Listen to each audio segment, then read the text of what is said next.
नागरिकता संशोधन कानून लागू होने के बाद अब शरणार्थियों को भारतीय नागरिकता मिलना शुरू हो गई है। बुधवार को 14 लोगों की नागरिकता का सर्टिफिकेट सौंपा गया। ये पहली बार है जब सीए के तहत नागरिकता दी गई। इन 14 लोगों को गृह सचिव अजय कुमार भल्ला ने नागरिकता के सर्टिफिकेट हैंड टू हैंड दिए। न्यूज एजेंसी ने बताया कि कई सैकड़ों और लोगों को ईमेल के जरिए सर्टिफिकेट भेजा गया। गृह मंत्री अमित शाह ने एक्स पर लिखा, सीए के माध्यम से पाकिस्तान, बांग्लादेश और अफगानिस्तान से धार्मिक प्रताड़नाओं के कारण भारत आए हिंदू, सिख, बौद्ध, जैन, पारसी और ईसाई भाई बहनों को भारत की नागरिकता मिलना शुरू हो गई है। आपको बता दें, 11 साल पहले पाकिस्तान के सिंध प्रांत से आए भरत कुमार ने नागरिकता मिलने पर कहा कि इससे उन्हें नई जिंदगी मिल गई है। भारत जब 13 साल के थे तब उनका परिवार भारत आया था। उनका परिवार दिल्ली के मजनू की टीला में रहता है। सीए के कानून बनने के बाद पाकिस्तान, बांग्लादेश और अफगानिस्तान से आए हिंदू, सिख, ईसाई, जैन, बौद्ध और ईसाई धर्म के लोगों नागरिकता मिलना शुरू हो गया है और यह काफी आसान हो गया है, जो 31 दिसंबर 2014 को या उससे पहले भारत आ चुके थे। बहरहाल नागरिकता का सर्टिफिकेट मिलने के बाद इन लोगों की जिंदगी में काफी बदलाव भी आने वाला है। सबसे बड़ा फायदा तो यही होगा कि इनके पास अब स्थायी पहचान होगी। अब तक जो लोग शरणार्थियों के तौर पर रह रहे थे, अब वो भारतीय नागरिक के रूप में रहेंगे। इसके साथ ही अब इन्हें वो भी सब अधिकार मिल जाएंगे जो एक भारतीय नागरिक के पास है। बात करें भारतीय नागरिकता मिलने के फायदे, तो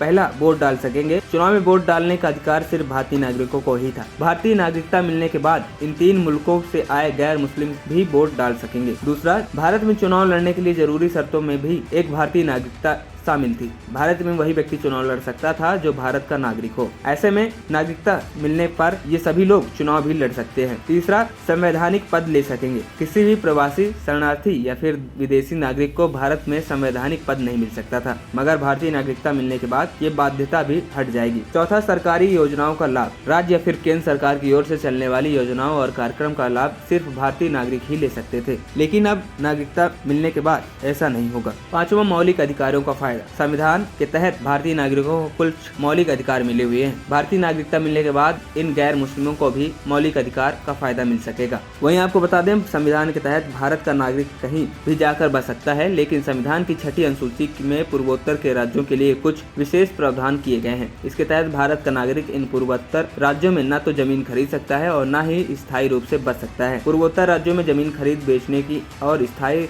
रूप से बसने का अधिकार यहाँ के मूल निवासियों को ही है। भारत में नागरिकता लेने और रद्द करने को लेकर 1955 में कानून आए। इस कानून में एकल नागरिकता का प्रावधान है, यानी भारत का नागरिक किसी और देश की नागरिकता नहीं ले सकता है। इस कानून में अब तक कई बार संशोधन हो चुके हैं। 2019 में आखिरी बार संशोधन हुआ था। इससे पहले 1986, 1992, 2003, 2005 और 2015 में इसमें संशोधन किया जा चुका है। इस कानून के तहत भारतीय नागरिकता हासिल करने के लिए 5 प्रावधान जरूरी हैं, जिनमें पहला प्रावधान 26 जनवरी 1950 को या उसके बाद भारत में जन्मा कोई भी व्यक्ति भारतीय नागरिक है। इसमें एक प्रावधान ये भी है, 1 जुलाई 1987 के बाद जन्मा कोई भी व्यक्ति भारतीय नागरिक है, बशर्ते उसके जन्म के समय माता या पिता में से कोई एक भारत का नागरिक हो। दूसरा प्रावधान, वंश के आधार पर, यानी अगर किसी व्यक्ति का जन्म भारत के बाहर हुआ हो लेकिन उसके जन्म के वक्त माता या पिता में से कोई एक भारतीय नागरिक हो। हालांकि विदेश में जन्मे बच्चे का साल भर के भीतर भारतीय दूतावास में रजिस्ट्रेशन करवाना जरूरी है। तीसरा, भारतीय मूल का कोई व्यक्ति अगर भारत में 7 साल से रह रहा हो या नागरिकता के लिए आवेदन कर सकता है। किसी व्यक्ति की शादी भारतीय नागरिक से हुई हो